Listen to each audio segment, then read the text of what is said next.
Hello friends, welcome back. जैसे कि हमने कहा था कि ये जो नेक्स्ट वीडियो होगा वो होगा स्ट्रेचिंग्स पे। और ज़्यादातर मेरे जो फ्रेंड्स हैं वो क्या करते हैं कि हम लोग वर्कआउट खत्म होने के बाद स्ट्रेचिंग्स नहीं करते। हम लोग या फिर वर्कआउट शुरू होने से पहले स्ट्रेचिंग नहीं करते। सी क्या होता है कि अब हम कहेंगे कि वर्कआउट के पहले कौन सी स्ट्रेचिंग करनी होती है। जी हाँ, यहाँ पे दो तरीके की स्ट्रेचिंग्स होती है। फर्स्ट इज डायनामिक स्ट्रेचिंग जो वर्कआउट से पहले करनी होती है, और सेकंड इज स्टैटिक स्ट्रेचिंग जो वर्कआउट के बाद करनी होती है। अब इनमें डिफरेंस क्या है, और सबसे पहले तो इनको क्यों इस तरीके से अरेंज किया गया है कि डायनामिक स्ट्रेचिंग को पहले ही करना है और स्टैटिक स्ट्रेचिंग को बाद में ही करना है, तो उसके रीजंस है। तो फर्स्ट हम स्टार्ट करते हैं डायनामिक स्ट्रेचिंग से। डायनामिक स्ट्रेचिंग जो होती है वो जो होती है उसमें हम लोग किसी भी तरीके का होल्ड नहीं करते। हम लोग क्या करते हैं कि हमारे हर एक जॉइंट्स को उसके फुल रेंज ऑफ मोशन में मूवमेंट करते हैं। आपने देखा होगा कि जिम आने के बाद लोग क्या करते हैं कि कुछ मूवमेंट्स करते हैं, तो वो हाथों में हैंड शोल्डर जॉइंट में मूवमेंट करेंगे, रिस्ट में करेंगे, नेक मूवमेंट करते हैं, है ना। तो ये सब क्यों करते हैं, इसके पीछे रीजन है ना। क्या रीजन है, तो जब भी हम लोग वर्कआउट शुरू करते हैं या फिर वर्कआउट शुरू करने वाले होते हैं उस वक्त पे हमें हमारे जो जॉइंट्स है, और ऑब्वियसली अगर जॉइंट है तो उस जॉइंट से कनेक्टेड या उसके आसपास के जो मूवमेंट हो रही है हाथों में उसमें कुछ मसल्स है यूज हो रहे हैं, है ना। तो जॉइंट्स और उससे कनेक्टेड मसल्स वार्म हो, है ना।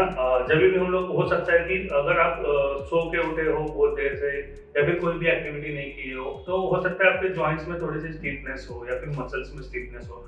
तो ये वर्कआउट शुरू करने से पहले वार्म होना बहुत जरूरी है। उसके वजह से दो चीजें होती है, एक तो हम वर्कआउट अच्छी तरीके से अच्छे रेंज ऑफ मोशन में कर सकते हैं, और सेकेंड इज हमें इससे इंजरी के चांसेस बहुत कम हो जाते हैं।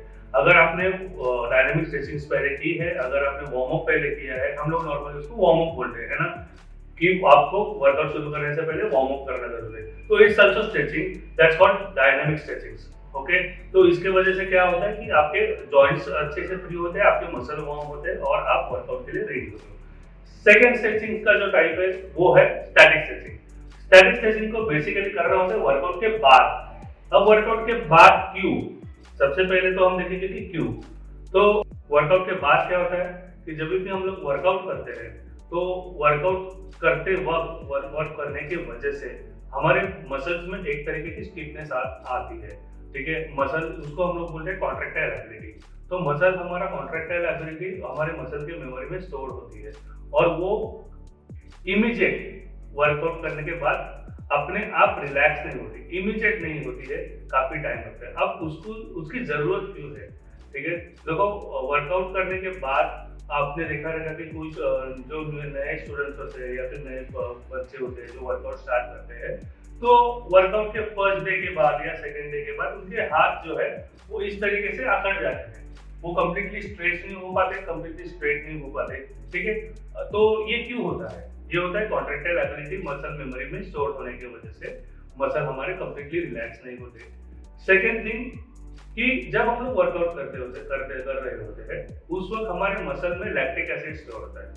अब लैक्टिक एसिड जो है उसके वजह से तो अगर वो लैक्टिक एसिड ज्यादा स्टोर है हमारे मसल में, तो हमारी मसल की रिकवरी स्लो होगी, हमारा मसल रिलैक्स स्लो होगा। जितने जल्दी हमारा मसल रिलैक्स होगा उतने जल्दी हमारे मसल की रिकवरी होगी, उतनी उसकी रिकवरी स्पीड बढ़ेगी। और उसके लिए आपको वर्कआउट के बाद मसल्स को स्ट्रेच करके होल्ड करना जरूरी है। हम उस दौरान कम से कम 10 सेकंड तक एक मसल को होल्ड करके रखते हैं, ऐसे उसके 2 से 3 सेट करते हैं एक पर्टिकुलर मसल के, और वो फ्रीक्वेंटली करना बहुत जरूरी है। वो किस तरीके से करना है, कौन सी स्ट्रेचिंग्स होती है, कौन से मसल की स्ट्रेचिंग किस तरीके से करते हैं, इसके ऊपर हम अलग से एक वीडियो बनाएंगे जिसमें मैं आपको समझाऊंगा कि हर एक मसल की स्ट्रेचिंग आप खुद से कैसे कर सकते हैं, ठीक है। तो ये है दो मसल जो स्ट्रेचिंग से दो types, this is first is dynamic stretching and second is static stretching. दोनों तरीके की स्ट्रेचिंग करना बहुत जरूरी है। आप आज ही से दोनों तरीके अगर आप कर नहीं रहे हो तो आज से ही करना शुरू कीजिए, ठीक है। इसके वजह से क्या होगा कि आपके मसल रिलैक्स होंगे और आपके मसल की रिकवरी अच्छी होगी। जब रिकवरी अच्छी होगी तो जिस भी रिजल्ट के लिए आप वर्कआउट कर रहे हो वो रिजल्ट आपको बहुत जल्दी मिलेगा, ठीक है। तो स्ट्रेचिंग पे ध्यान दीजिए ना। तब तक के लिए बी फिट, स्टे फिट।